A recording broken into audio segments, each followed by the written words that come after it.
Selang beberapa waktu setelah diproklamasikannya kemerdekaan Indonesia, Belanda kembali datang dengan membawa sekutu.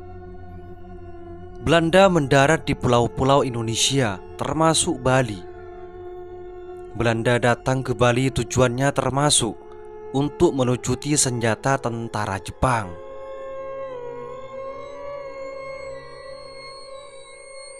Kaum Republik dan rakyat Bali tentu saja tidak senang dengan datangnya kembali Belanda. Maka terjadilah pertempuran-pertempuran kecil di beberapa daerah.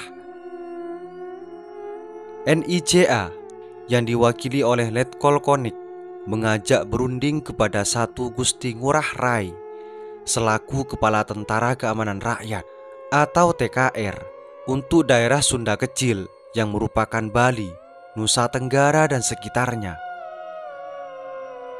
Namun, ajakan tersebut ditolak dengan tegas oleh Ngurah Rai. Ia berkata bahwa selama Belanda masih menginjakkan kaki di Bali, perjuangan rakyat akan terus dilakukan. Ngurah Rai membentuk Batalion Ciung Wanara untuk menghadapi Belanda di Bali. Dibentuk juga basis-basis perjuangan di beberapa desa.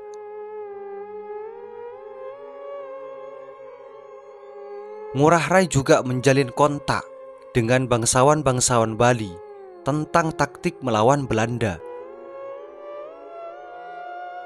Pada 15 November 1946, Perjanjian Linggarjati ditandatangani. Bali pada saat itu akan dimasukkan ke dalam negara Indonesia Timur.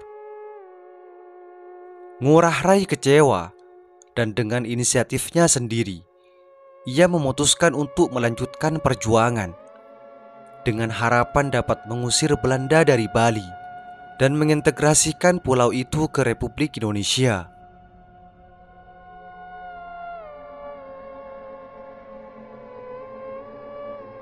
Pada November 1946, saat malam hari, tentara rakyat pimpinan Satu Gusti Ngurah Rai merebut senjata-senjata yang ada pada NIJA. Seorang kepala polisi NIJA, yaitu Wagimin, ikut membelot dan ikut berjuang bersama Ngurah Rai. Aksi ini membuat Belanda marah. Akhirnya pagi-pagi buta, Belanda mengepung desa Marga, basis perjuangan Ngurah Rai dan rekan-rekannya.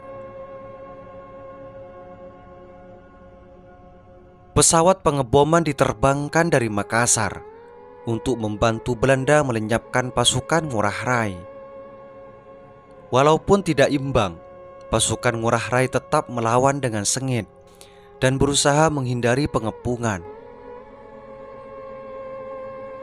Kendati terpojok, Ngurah Rai menolak tawaran Belanda untuk menyerah. Komando puputan pun diserukan. Akhirnya, seluruh pejuang unit Ciung Wanara, sekitar kurang dari 100 orang, termasuk Satu Gusti Ngurah Rai tewas. Tapi Belanda juga mengalami kerugian, sebab kurang lebih 400 prajuritnya juga lenyap dalam pertempuran ini.